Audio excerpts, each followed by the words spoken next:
Queridos amigos, ya estamos en comunicación hasta Golden, Colorado, con mi queridísimo doctor Héctor Frisby y su consulta cátedra médica del día de hoy. Usted ha oído hablar de los probióticos, ¿verdad? Bueno, pues el doctor Frisby siempre actualizándose, como es deber de toda eminencia médica, en todos los aspectos de esto. Nos va a hablar de lo que es la real utilidad, para qué realmente nos sirven estas cosas y de qué realmente se trata. ¿Cómo estás, mi querido Doc? Bienvenido, muchísimas gracias, como siempre. Muy bien, buenos días a todos ustedes. Hoy, como te lo comentaba ayer, vamos a platicar hoy acerca de los probióticos y vamos a hacerlo un poquito más extensos, no solamente de los probióticos, en base a un estudio que acaba de salir, en el cual se hizo una revisión de más de 350 estudios acerca del verdadero uso de los probióticos y probablemente de la utilidad de los probióticos. Entonces, vamos a hablar un poquito acerca de la flora intestinal, que el término médico es la microbiota intestinal, y también vamos a hablar de los prebióticos, para que podamos hacer una diferencia entre todo esto. Primero, a los prebióticos. De la flora intestinal, de la microbiota intestinal o la flora intestinal, que es hacia donde van dirigidos todos los esfuerzos cuando se le prescribe o se le recomienda a alguien que tome probióticos, que es algo que está muy de moda, es algo así muy naturista, es algo muy, ¿cómo se dice estos cuates? Los que son los que están de moda ahorita, es muy trendy, lo que dicen aquí en Estados Unidos, es tomar probióticos.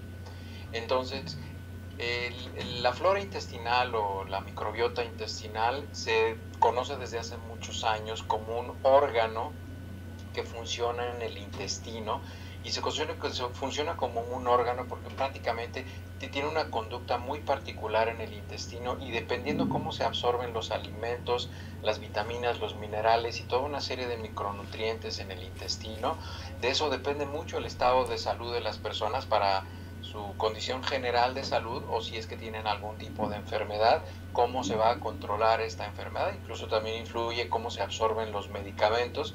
Por eso se recomienda que algunos medicamentos se tomen con alimentos, otros medicamentos se tienen que tomar sin alimentos, y hay incluso medicamentos que se tienen que tomar lejos de un grupo particular de alimentos. Por ejemplo, anticoagulantes como la cumadina no se pueden tomar con jugo de toronja, y todo este tipo de combinaciones que no se pueden hacer. Entonces, las características de la flora o la microbiota intestinal son muy importantes para el estado de salud de los pacientes. Entonces, desde el punto de vista funcional, la flora intestinal o la microbiota intestinal se considera como un órgano, porque así funciona. Es muy importante que estén coordinadas sus acciones. En el intestino del ser humano viven más o menos como 1000 bacterias, un poquito más de 1000 bacterias diferentes. El peso total de las bacterias, si nosotros tomáramos la flora intestinal y lo pusiéramos en una báscula, más o menos pesan entre 1,5 kilos y 2 kilogramos. Eso es lo que pesa la cantidad total de bacterias que tenemos en el intestino, que están realizando un trabajo muy importante para nuestra salud y están manteniendo un equilibrio. Hay un factor que es muy importante, que ahora con el conocimiento que tenemos de la relevancia del código genético y cómo se comporta y cómo interactúa de un organismo a otro, hemos podido definir que estas bacterias, todo este grupo de más de 1000 especies de bacterias, exponen el intestino cotidianamente a más de 3 millones de genes diferentes, obviamente a los genes del ser humano, y que actúan en el intestino, y todavía no sabemos mucho respecto a de qué manera esto puede tipo de enfermedades, incluso cáncer. Entonces es muy importante seguir estudiando de qué manera todos estos genes, cuando interactúan con el intestino, tienen algún impacto en nuestra salud. El intestino va adquiriendo bacterias a lo largo de nuestra vida, y teóricamente tiene que ir eliminando las que no son buenas, las que no son normales en nuestro intestino, porque cuando nosotros nacemos nuestro intestino es estéril, porque si no, bueno, nos infectaríamos cuando estamos adentro de nuestra mama, porque bueno, dentro del líquido amniótico hay orina y hay excremento que prácticamente es líquido cuando estamos en la panza de nuestras mamás. ahí adentro estamos orinando y estamos evacuando, que más o menos eso es el 60% del líquido amniótico, la orina del bebé. Entonces, el intestino y el tracto urinario son estériles cuando nacemos y van adquiriendo, van infectándose con bacterias buenas conforme vamos creciendo con la edad.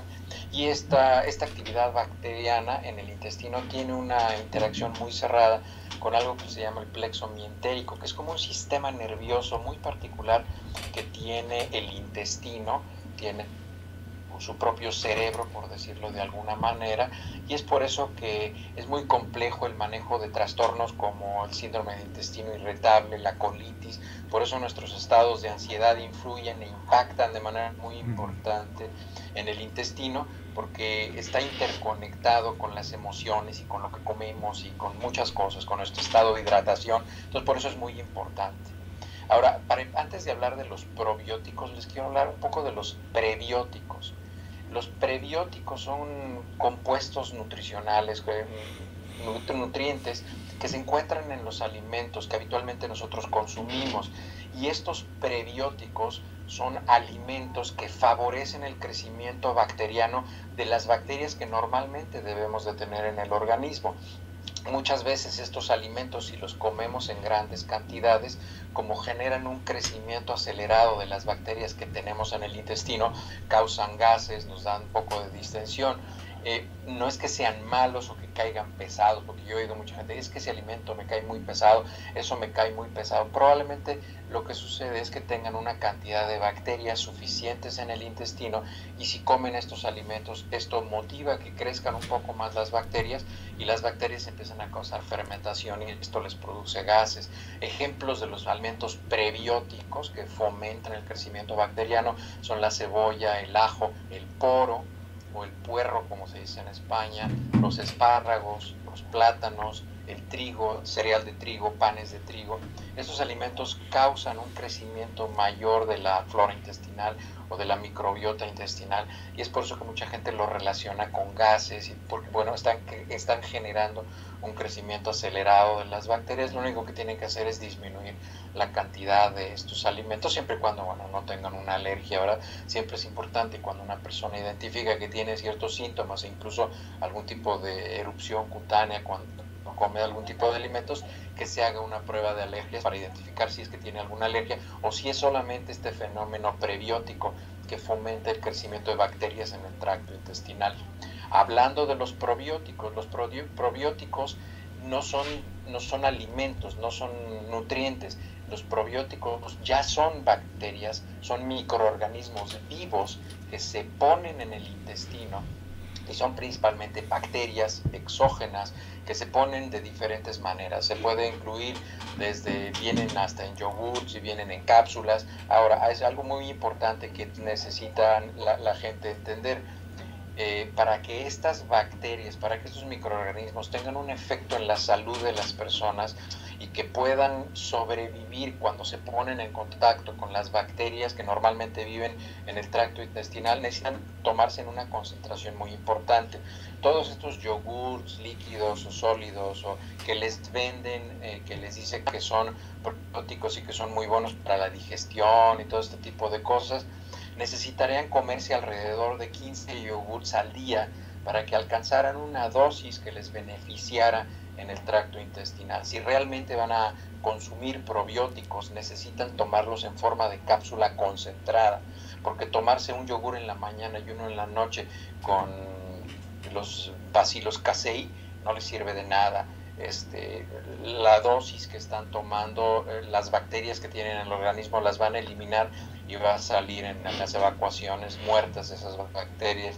Entonces, no crean todo lo que dicen en la tele. Lo que pasa, como les digo, como está de moda, como es naturista, como es muy orgánico y es probiótico y es todo este tipo de cosas, bueno, la gente escucha y se va con la finta y entonces compra productos que incluso son muy caros a veces. O sea, si ve uno un yogur normal y ve un yogur que dicen que tiene probióticos, es mucho más caro, pero es que no tiene ninguna utilidad práctica si realmente vamos a necesitar probióticos, porque estamos pasando por un trastorno en el balance de la flora intestinal. Necesita ser en forma de cápsulas o de pastillas, y de preferencia hay que consultarlo con un médico, aunque no se necesita receta para comprar esto, pero hay que de preferencia consultarlo con un médico para ver si tiene alguna utilidad, y si no vamos a estar en el mejor de los casos tirando el dinero, ¿no? Entonces, hablando ya del estudio que te comentaba que salió ayer, son 2 estudios principalmente. Estos observaron a los pacientes durante 3 años, de enero del 2015 a marzo del 2018, hicieron la revisión, lo que se llama es un metaanálisis, o sea, se toman muchos estudios acerca de los probióticos en este periodo de tiempo, y estudiaron 348 estudios que se publicaron respecto a los probióticos en pacientes sanos y en pacientes con algún tipo o varios tipos de enfermedades, ¿no? Pacientes con diabetes, hipertensión, hipotiroidismo, incluso pacientes con problemas de absorción intestinal deficiente o síndrome de intestino irritable. Solo se realizaron publicaciones en inglés, que puede ser un poco de sesgo, porque acerca de la microbiota hay muchos estudios que se hacen en España también, o en otros países, o en otros idiomas. En francés hay algunos estudios importantes. Entonces se realizó una evaluación a través de biopsias del tejido digestivo. Esto es lo que hace diferente. Antes se hacían evaluaciones del impacto de tomar probióticos en las evacuaciones, o sea, se tomaban muestras de las evacuaciones y se veían cómo se modificaba la flora intestinal después de tomar probióticos. En estos estudios ya no, en estos estudios se hacían biopsias de invasión mínima. Hay maneras de hacer biopsias de invasión mínima. A veces se toma a un paciente una cápsula que trae una camarita y trae manera de tomar biopsia, el paciente se la toma, se duerme con ella y al día siguiente la va a evacuar, y esa capsulita la tiene que llevar a la oficina del médico. Ya que salió en la evacuación, esa capsulita se conecta a una terminal de computadora y ya se lee toda la información que esa cápsula colectó. Es un método muy avanzado que hay para hacer una endoscopía desde la boca hasta el ano, ¿no? Entonces, así como en el viaje fantástico, ¿no, mi doc? En la película aquella. Exactamente, como la película es un Fíjese. viaje fantástico, pero este es un viaje fantásticamente detallado, ¿no? Entonces, pero sí, es más o menos para allá nos vamos acercando. Qué bien. Sin que esté la gente dentro de la cápsula. Ajá. Porque hay otra cápsula que sí, esa cápsula tiene una cámara que puede estar siendo vista en tiempo real. Entonces las personas que te tomas la cápsula y tú estás en otro lugar, no necesariamente en el consultorio del médico, y a través de una nube se están viendo las gráficas de cómo están los niveles de acidez, de alcalinidad, de hidratación, de temperatura, de velocidad, cómo se va moviendo la cápsula dependiendo en qué parte del intestino está y cómo está el movimiento del intestino, para ver si el intestino se está moviendo. ¡Qué maravilla! Bien, si no se está moviendo bien. En fin, es muy interesante y se puede ir revisando a distancia en tiempo real. Son maneras de estudiar muy avanzadas que se pueden hacer pues ya actualmente en diferentes partes del mundo. Yo supongo que en México debe haber sitios en donde se pueda hacer, no lo conozco. Entonces, es muy importante entender que, por ejemplo, respecto a los probióticos, lo que encontraron estos estudios son dos cuestiones muy importantes. Esos fueron los hallazgos más importantes. El primero es que hay una resistencia del organismo muy fuerte a que los probióticos tengan algún tipo de crecimiento, de impacto en el intestino. Habitualmente las bacterias que viven en el intestino destruyen las bacterias, las cepas de bacterias que se producen a través de los probióticos, se destruyen muy fácilmente, son muy frágiles. Las bacterias que tenemos en nuestro intestino y que ya saben cómo sobrevivir en el medio de nuestro intestino, resisten a que otras bacterias extrañas lleguen. Entonces el impacto de los probióticos es muy poco, y además también se descubrió que el crecimiento que hay de las bacterias incluidas en este grupo de alimentos probióticos crecen en parches, es decir, no tienen un efecto global en el intestino, sino hay partes del intestino donde crecen muy bien y hay otras partes en donde no. Entonces los beneficios pues no son globales en el intestino, no es una capa que cubre, sacan en los anuncios que te tomas el probiótico y se genera una capa que cubre todo el aparato, y dices, no es cierto, eso no existe. Hay lugares en los cuales esos probióticos van a tener alguna acción, pero hay en la mayoría del tracto intestinal no tienen ningún impacto o ninguna acción. esta manera dispareja o como de mosaico de crecer de las bacterias tiene un nombre, se llama disbiosis. La disbiosis es cuando nosotros tenemos gérmenes, bacterias que están viviendo en algunas partes, pero en algunas otras no. Entonces no tenemos un crecimiento homogéneo de bacterias en el intestino, sino lo vamos viendo como por parches, como en mosaico. En algunas partes sí y en algunas partes no. De las bacterias que son de probióticos. Las bacterias intestinales, esas sí se encuentran en todo el intestino.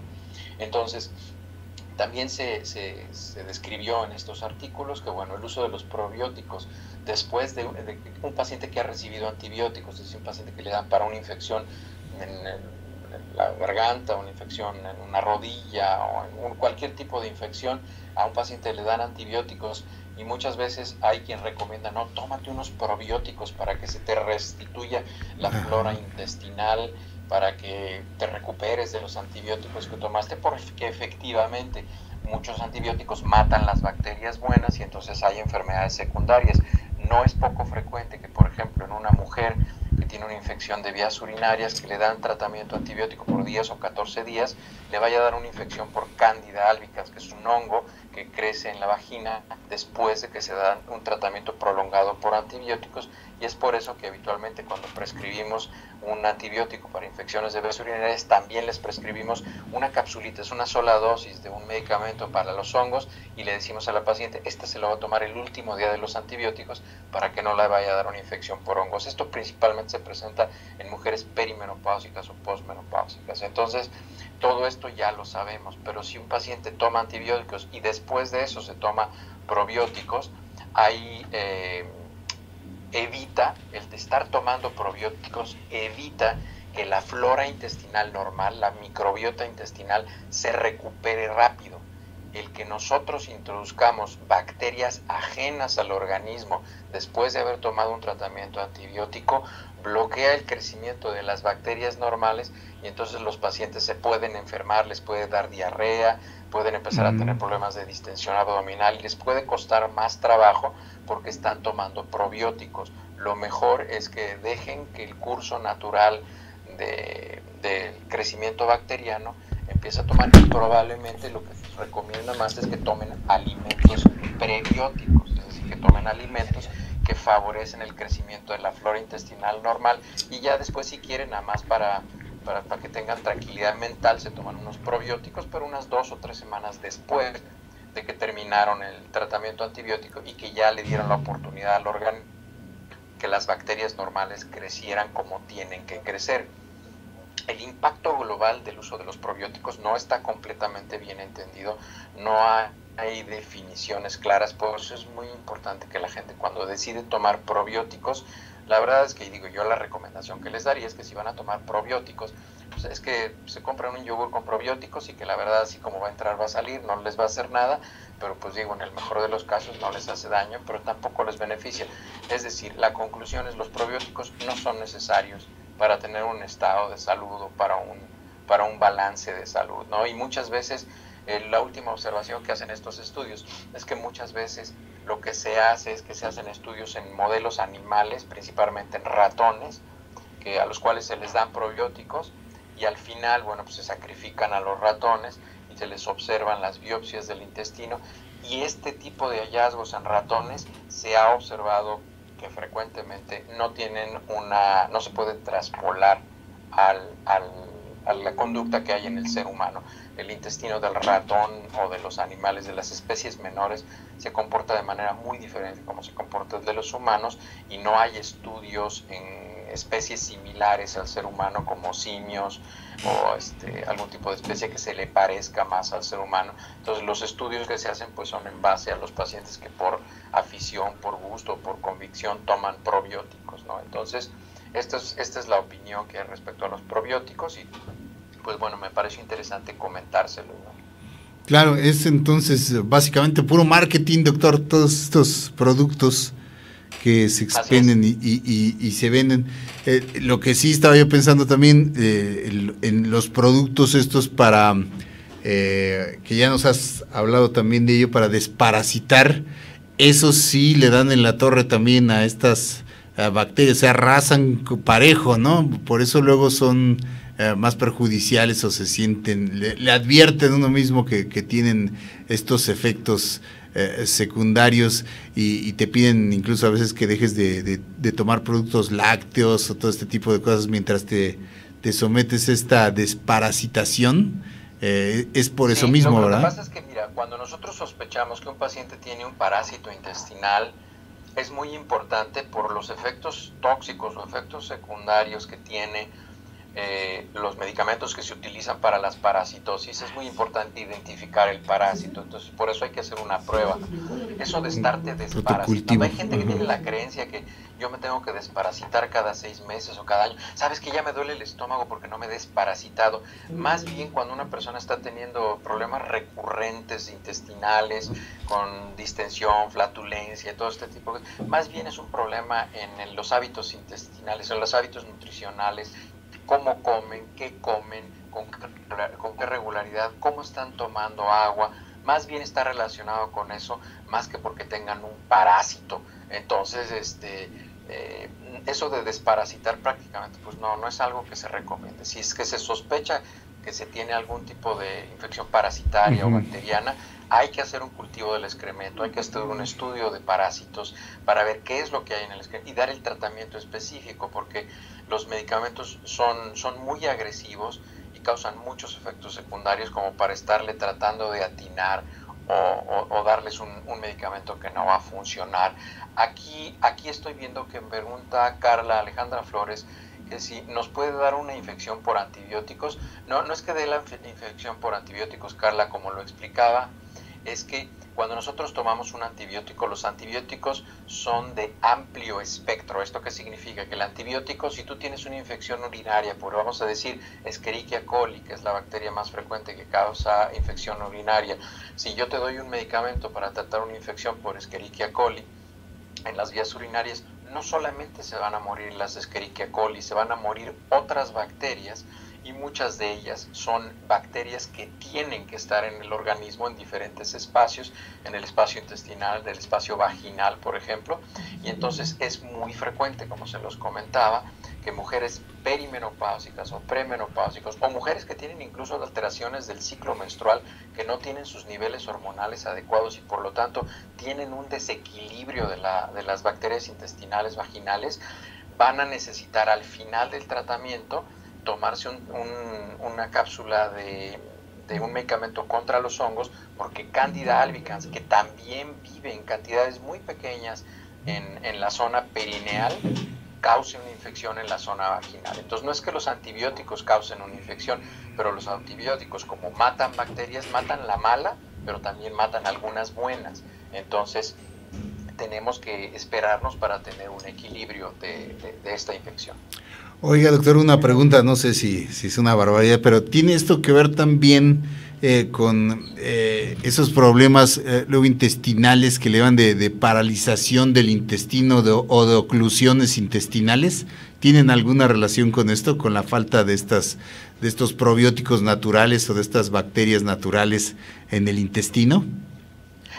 Las oclusiones intestinales son trastornos en el movimiento del intestino, son trastornos del plexo mientérico principalmente, y hay dos grandes grupos de las trastornos de la motilidad intestinal severos con las parálisis intestinales.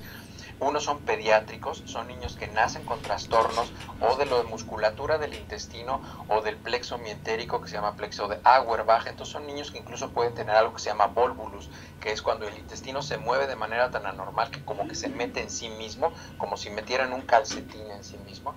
Y los otros trastornos de la motilidad se presentan casi siempre asociados con una enfermedad crónica, pacientes que tienen desequilibrio hidroelectrólico, o pacientes que tienen algún tipo de micronecrosis o necrosis del tejido intestinal, tienen trombos pequeños del plexo mesentérico, y entonces eso hace que se deje de mover normalmente el intestino, y entonces ya no hay un desplazamiento fisiológico del intestino, pero no tiene nada que ver con la flora intestinal, con la microbiota intestinal. Ok, sí, sí, que son problemas muy graves, incluso se tienen que resolver con cirugía, entiendo, ¿no, doctor? Ese tipo de problema. Pues hay algunos, la mayoría de las oclusiones intestinales, y siempre esperamos que así sea, tratamos de resolverlas de manera médica con soluciones intravenosas y teniendo un equilibrio hidroelectrolítico y manteniendo al paciente en ayuno. Y pocas se tienen que resolver con cirugía, yo creo que menos del 20%, pero casi todas las oclusiones intestinales ceden una vez que resolvemos el factor desencadenante, porque muchas veces hay factores desencadenantes importantes, te digo, como trastornos hidroelectrolíticos, pacientes que han tenido diarrea por mucho tiempo, pacientes que tienen cáncer, pacientes que tienen un tumor. Entonces, todos estos, una vez que les resolvemos el problema, la oclusión intestinal se resuelve. Y hay pacientes en los cuales las oclusiones intestinales son recurrentes, pueden ser por adherencias posquirúrgicas, por una peritonitis previa, en fin, por algunas causas pueden estar presentados. Muy bien, doctor. Entonces, no hay necesidad de esto de consumir estos dichosos probióticos y en su caso, pues un especialista podría referir cuáles y cómo se toman, ¿no? Si los hay específicamente de marca, de laboratorio, pues que pueden ser claro, consumidos específicamente, vienen ¿no? en cápsula y ahí vienen concentrados. Vamos, digo, no me sé las cantidades, pero vamos Ajá. a decir, en un yogur vienen, no sé, 50,000 unidades, se escribe UFC, unidades formadoras de colonias, así es como, esas son las unidades de los probióticos. Vienen, vamos a decir, 10,000 vienen en un yogur, pero para que esto tenga efecto en el organismo necesitan ser más de 120,000 o 150,000. Wow. Entonces, como les digo, necesitarían tomarse 12 o 15 yogurts al día durante 2 semanas para que les diera algún efecto, y lo más probable es que les dé diarrea, y el único que va a estar contento es el fabricante del yogur, ¿no? Pues ahí está mi doc, como siempre, poniéndonos a tono con todos estos mitos que surgen en cuanto a estas soluciones mágicas que luego nos quieren vender, más que nada por marketing y por vendimia. Entonces hay que recurrir al especialista, al médico, ¿no? Cuando justamente tengamos este tipo de problemas gástricos. Y en este caso, mi doc, también te quería yo comentar, no es necesariamente tener un problema gástrico y correr al especialista, al gastroenterólogo. Hay que ir al médico general y ya él dirá si se trata de un problema más serio que tenga que ver el especialista, o si es recomendable luego acudir. Tienes una diarrea y quieres ir al especialista, Normalmente sí.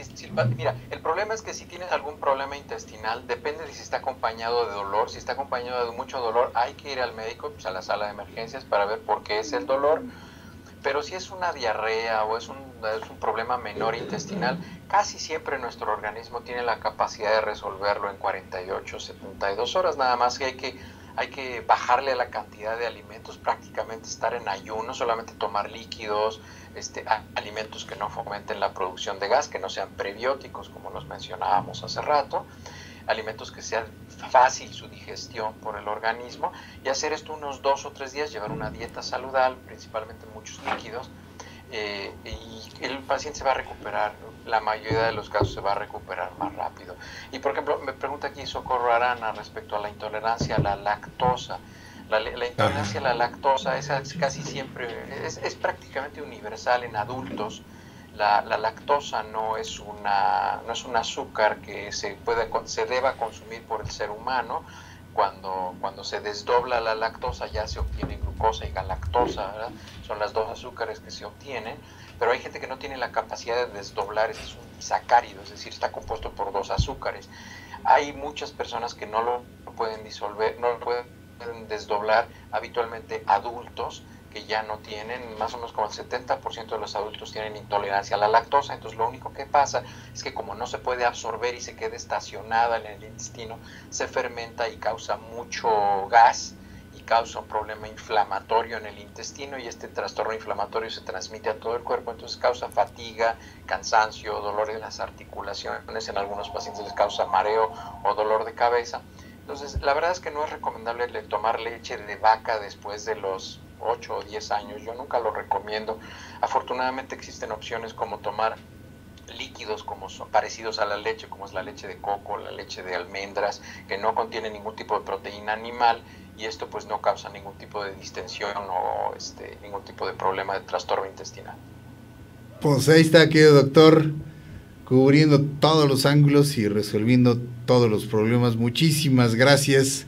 Como siempre, las dudas también, ya saben, los temas que quieran ustedes que el doctor Frisby trate aquí en el programa, a través de sus redes sociales, en el inbox en Facebook o en el Twitter también, ahí @HLFrisby.